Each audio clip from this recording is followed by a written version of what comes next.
retrouver. Peuple uni, nous sommes aïmois.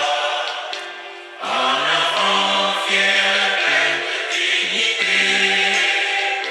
Peuple grand, peuple libre à jamais. Tricolore enflammé, tout du feu sacré. Pour bâtir notre pays toujours plus beau. Autour d'un fleuve majesté. Autour d'un fleuve majesté. Tricolore au vent, libre l'idéal. Qui nous réunit aux aïeux, à nos enfants. Et justice et papa. Et justice et papa. Bonjour peuple congolais, merci, merci, merci. Mboka ezali ya biso nyonso tout, ezali ba contribution au bien peuple bozali ko sala ezali énorme. Au peuple biso tozali ko sala bo considérer yango puisque ezali ko wuta na ba source moko fiable. Yango na bandeko na ngai toye ko yebisa bino makambo oyo ezali lelo ya donc ya ville ya Kinshasa. Ville ya Kinshasa boyebi ezali siège ya institution. Ville ya Kinshasa boyebi donc ezali gouvernorat province ville ya Kinshasa. Ville à Kinshasa, donc, babengango province, ville à Kinshasa.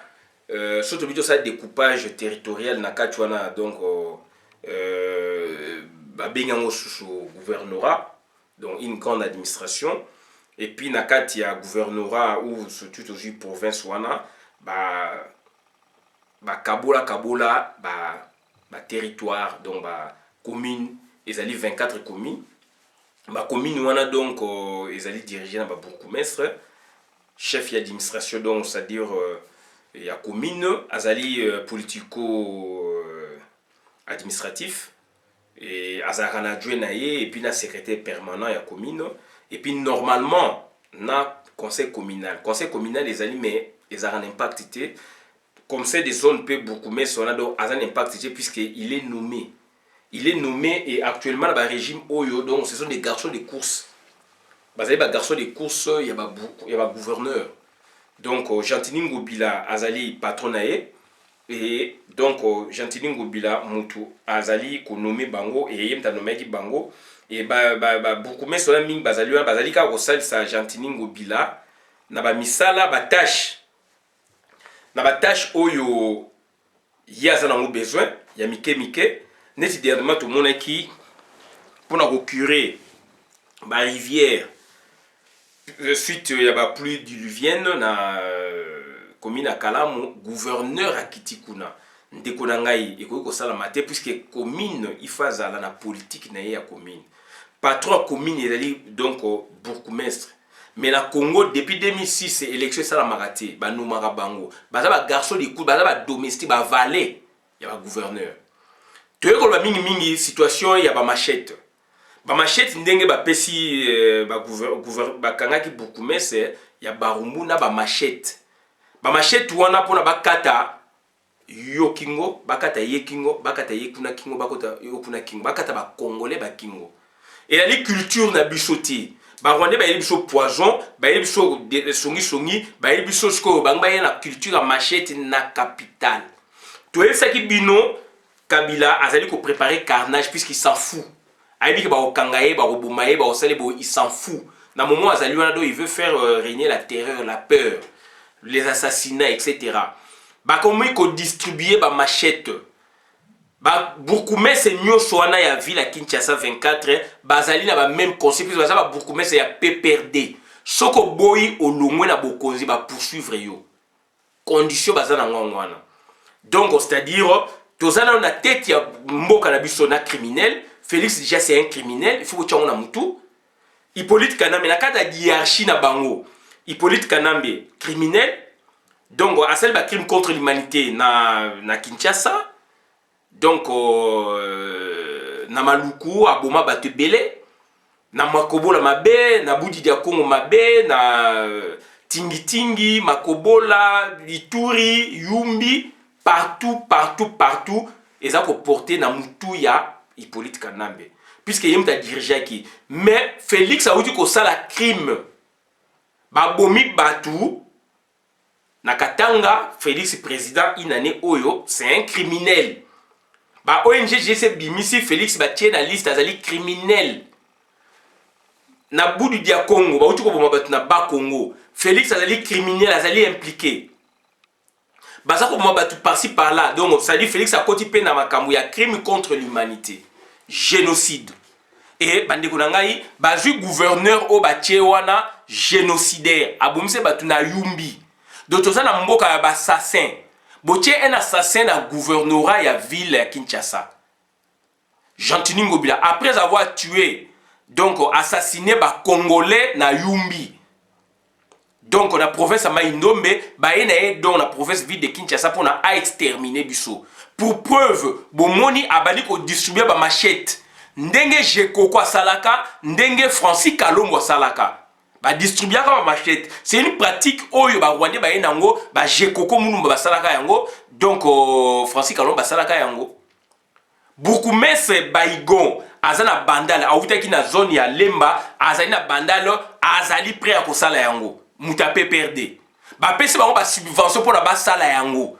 Ba pesi ba ko pesa $20 contre une machette. Machette est la mission nini oboma bandeko na yo, oboma ba congolais. Ndeko na ngai batu wana ba ko bima na Congo te. Batu wana donc ça dit ba komi na souka eza ba dernière stratégie. Ba dernière stratégie ya bango ya buzoba. Bazali coincé. Yangwana bandeko nanga omoni toyo sa vidéo oyo donc Kinshasa gouvernorat et commune des génocidaires.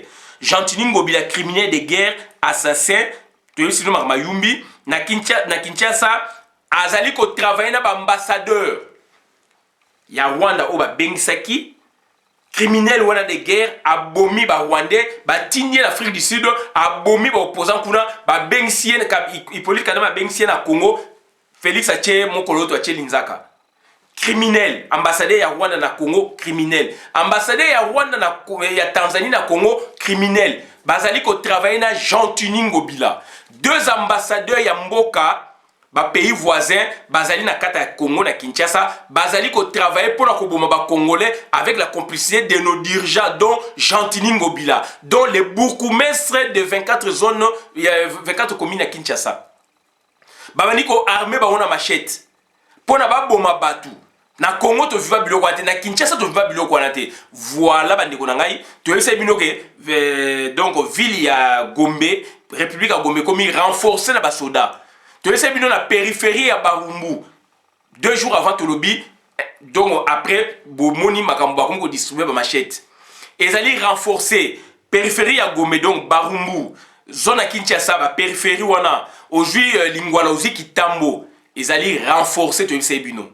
Ba hôtel douteux na ba ville wana na ville ya Kinshasa ba hôtel bobi keza douteux batu wana mabe bazali bo bangate tozali ebele to l'équipe bango tozala déterminé to benga na ba to kanga bango nde to kanga bango kala ndeko na ngai nazali ko yebisa opona oyeba oza na kanda puisque batu wana ba simisi bango déjà ma machette ba kotisi bango esprit mususu ba pesi bango ba $20 et ba droguer bango.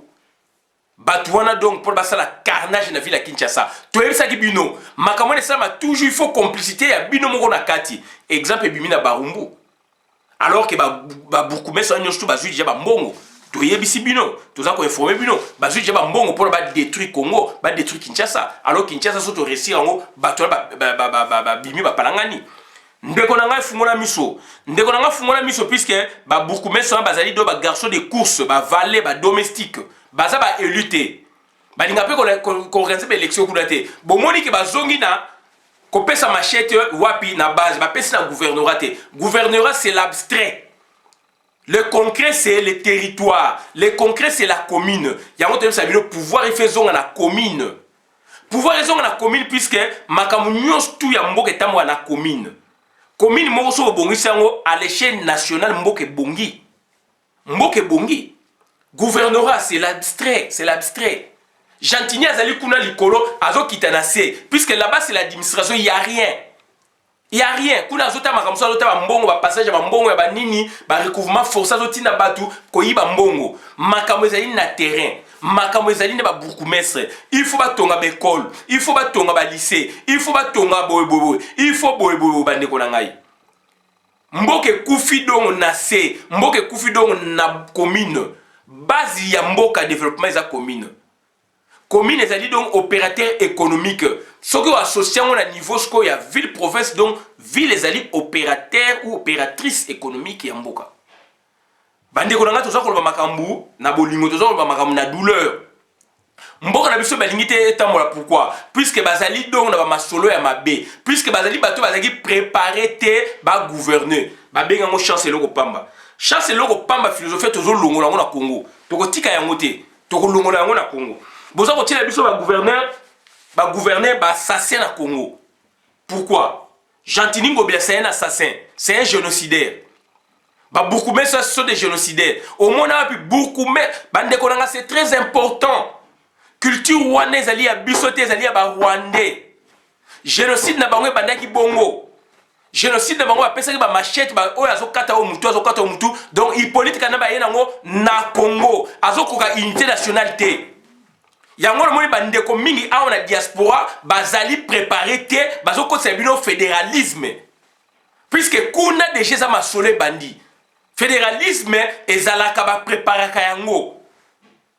Ba fédéralisme ba musuba ko mona maka mususu elengi aloba. Ezali ba notion mususu ba concept mususu ba préparaka yango. Il faut être sociologue, il faut être historien. Ezali kaka droité. Même les juristes ne se comportent pas comme ça. Et ça va terme moko do ba préparaka yango. Ba préparaka peuple, ba préparaka mentalité. Bino ko to benga fédéralisme, kuna ba pesa to machette. N'est-ce pas besoin la connexion?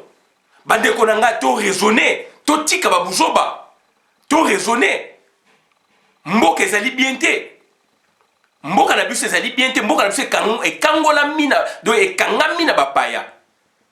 Kuna basa ko bimisa makambo ba machette déjà ba boniko distribuer awa bino bo bimisa ki dongo ba biloko ba ya ba fédéralisme. Mais non, fédéralisme donc ezali donc ba forme de l'état. Et c'est pas bien état composé, état unitaire, na état composé confédération ça na cadre na fédéralisme ou fédération ou état fédéral. Et ça va biloko préparation. Préparation ko samate au sama na Congo. Pourquoi to linga to na Congo pour na kuna nde za base, kuna nde makambo. Yamona bandeko na ngai to yeko sabino donc bon faire attention puisque Jean-Tini Ngobila azana mission ya ko boma Congo ya ko détruire Congo yo congolais oyebi yango te yango tozali ko yebisa yo mais oyebi yango puisque azali génocidaire azali protéger na batuti ase bango mosala o bango basengaki ya ko boma ba congolais na yumbi alors yepa azali muto ya yumbi azali muto ya kotokuna mais abomi bandeko nanu oyo supposé ya ye Jean-Tini Ngobila. Bon na Kinshasa koyoko mawo. Ayeko boma na Kinshasa apesi ba Bourkoumé sur ba machette. Na $20 ba droguer batuana. Batuana ba moni ke mukile komi ya bango puis c'est comme ça des zones autorisées. Comme ça des zones azu ndinga sana wana puis azu on a bourgmestre. Azu on donc na gouverneur. Yo tata mobimba ozosala mosala donc il faut oboma batu il faut bakata batu bakingo bakokata non mutali boso kingo yo bakokata non mutali boso kingo yo yango na bise bino donc pandezo ekozonga na pongabi pandezo ekozonga na pongabi donc bandeko na ngai batu o bazali donc touché na ba sensibilité mususu bo excusenga mais esengeli tolo ba bongo pour tout se comprendre. Pour tout ça, on se comprend l'été. Congolais a commis Nyama, Congolais a commis Zoba, Congolais a commis malade. Malade ya nini, malade donc c'est-à-dire puisque Congolais a sous bon touté. Puisque Rwandais a éco conseillé. Rwandais a éco miroiter pouvoir. Qui n'a sommet de l'état. Bon à niveau na bino aux andeni. Bourkoumé c'est la ville ya Barumbu donc commune et rapé ville. Abaliko armé bat na machette bakangi avec preuve à l'appui. Tu as vu si nous avons préparé carnage dans la ville à Kinshasa.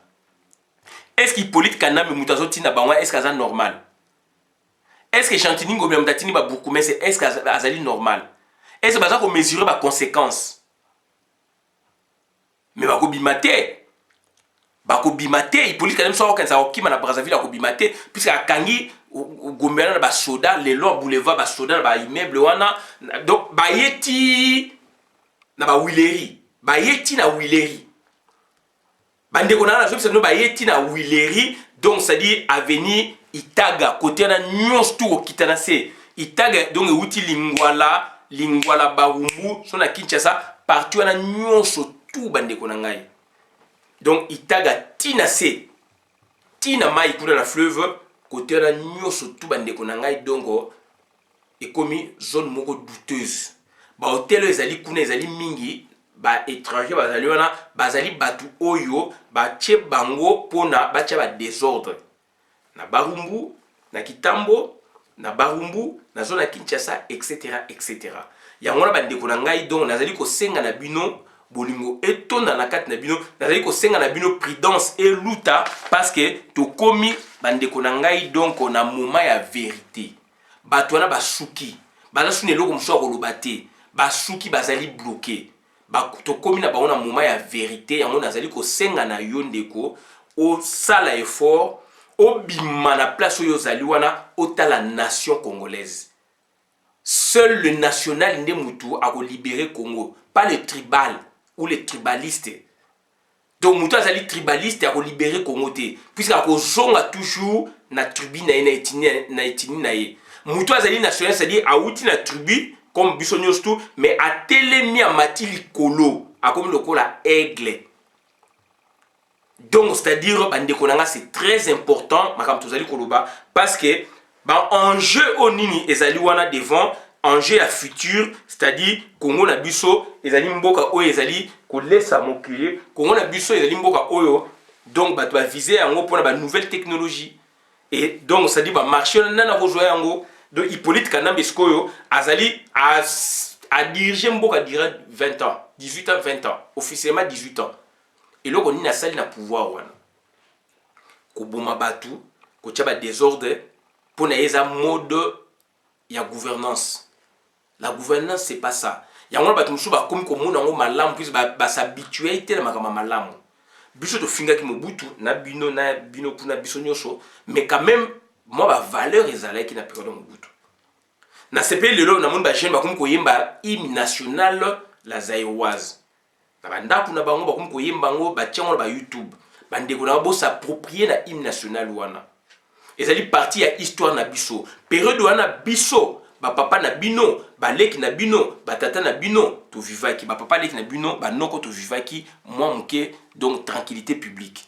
Yango no moni tozaka na souci makasi ne loko wana ya unité nationale. Tozaka déranger soki muto aye pona abeta a fissurer unité nationale. Bandeko nanga il faut jouer sur la prudence. Donc bandeko nanga gouverneur Gentini Ngobila azali criminel de guerre. Basali association na bango na ba bourgmestre ba criminel ba génocidaire ba pesi bango ba moyen ba pesi bango ba fond pona donc ba boma ba congolais. Yango na bandeko na ngai tozali ko yebisa bino il faut boyer ba yango ezali situation mo très catastrophique ezali situation mo oyo bandeko na ngai dotori ko accepter yango jamais yango na bandeko na ngai donc nazali ko yebisa bino donc ezali makam oyo ezali ko déranger biso et déranger biso makasi. Donc pour nous boye bake bourgmestre ya Barumbu a distribué ba machette bakanga kiye suite na nous toyebi non bien te mais c'est un criminel génocidaire. Tous les bourgmestres bazui déjà ba subvention bazui déjà ba mbongo pour na ba exécuter plan wana et cause la plan moko simultané tango Pablo Escobar na bango Hippolyte Kagame akopesa go apesi go na gouverneur a pesi go na bango. Hippolyte Kagame ba gouverneur wana etali bango te. Félix azali même na gouverneur mogote hier lobi ki a gagné présidentiel. Alors biloko wana tout muta gagné Martin Fayulu. Ba suksi ba on a niveau likolo na se ba nommé ba tie deux bourgmestre ya UDPS après ba longoli ba onde ba longola ba longoli chaque makabunde ba longola pe président na bango protocolaire. Do bandeko na ngai ezali pasi mingi Kimbuta azalaki na kisi na ye azali na ville Kinshasa ye azali osope mingi na kisi koyiba mbongo ko envoûter peuple congolais insalubrité bangungi ba boyeboye ba swabino Kimbuta c'était comme ça mais gouvernance ya kimbuta ya kindenge wana insalubrité ba boye donc salubrité donc c'est à dire ba bujo ba bosoto hein donc ba immondice partout ba ngungi partout paludisme c'est multiplié qui makasi na période ya kimbuta kuyiba mbongo atika dette ya ville à Kinshasa na niveau ya 60 millions de dollars ngam na lobi onté et bimiango kuna na ville à Kinshasa. Donc bandeko na ngai par contre azali quand même sanguinaire puisque abomi biso abomi ba Congo ba kinois na ndenge mususu abomi ba kinois do na ndenge mususu. Donc côté salubrité publique asali eloko mon côté. Donc abomi bandeko na ngai abomi bandeko na yo donc ba politique ya ville ezalité. Lui étant en haut, à quoi il instruit, bourgmestre. Il y a un bourgmestre qui est autonome. Enfin, pas autonome, mais base à la pouvoir ou esengeli. Pour la mboka mboka nde vanini na commune, na territoire. Donc, bandeko na ngai, il y a un pour toujours nga mboka échanger pour na biso to yape na ba proposition ou ya biso. Complicité ezali makasi entre ba bourgmestre wana, ba ju ba mbongo ba subvention ba boma ba congolais, ba su ba machette. Tout un bino déjà ou azana bandal, azali déjà prêt. 24 communes nyos tu ezali 24 bourgmestre ya PPRD. Mboka ezali malamu ti bazu ba consigne ba bourgmestre bazali tous ya PPRD 24 sur 24. Vous croyez que bourgmestre wana azali ko pesa machette na $20 ils ont la volonté na ye? Non. Donc aza manipulé. Azo batela libonga na na côté liété naza koloba ndenge makambo salamaka. Donc bandeko na ezali passe mingi. Donc bourgmestre azali mutu oyo azali donc garant ya commune na ye pour na développement ya commune na ye mais ya biso pour na ko boma commune na bato commune. Donc à l'époque ezalaka Jekoko netobi na Francis Kalomba sala nini wana na Kingabwa Jekoko Francis Kalomba sala wana ba bandal na tango ka do na ville ya Kinshasa basala biloko wana yango tozo senga na bino fo soma ba siffler sinon bokozala surpris. Donc Joseph Kabila assez azongi bosomba ba siffler ba nzungu bo beta ba ngonga bosomba soki piololo bino pe bo gangi bo beti ba siffler soki ba agresser congolais moko ba beti machette bo siffler bo kweli muto wana bo bomiye to autoriser bino ezali légitime défense po ba hontu ba bandi beaucoup mais ça batela ka commune na ye oya biso ezali po na boma donc ba ta commune na ye population esalama na mokini. Azo instruction puis na Gentini Ngobila assassin. Botia assassin na ville à Kinshasa, na ville na bino botia assassin na province ville à Kinshasa botia assassin. Mais akobomisa batu puisque bomisa batu déjà na Yumbi et batu wana ba gouverner ba bourgmestre ba nomaka bango na gouverneur. Na ba coalition na bango bien coalition na bango ba présentation ba dossier mais gouverneur ne muta aza ko nommer bango au lieu que base na élu. Voilà ba domestique wana lelo ba comme ko c'est là mettre na bango au détriment de la population congolaise. Toko tika bilote boko bimana kongote. Gentini ngobilo ko bimate. Kamere ko bimate. Donc Hippolyte Kanama ko bimate. On a eka ko ba ngwana na suki awa molongo eza molai ngai Christian Bola bien maman ba peuple mokozi, peuple souverain, combattant résistant révolutionnaire PNI et les politiciens non institutionnels. Merci.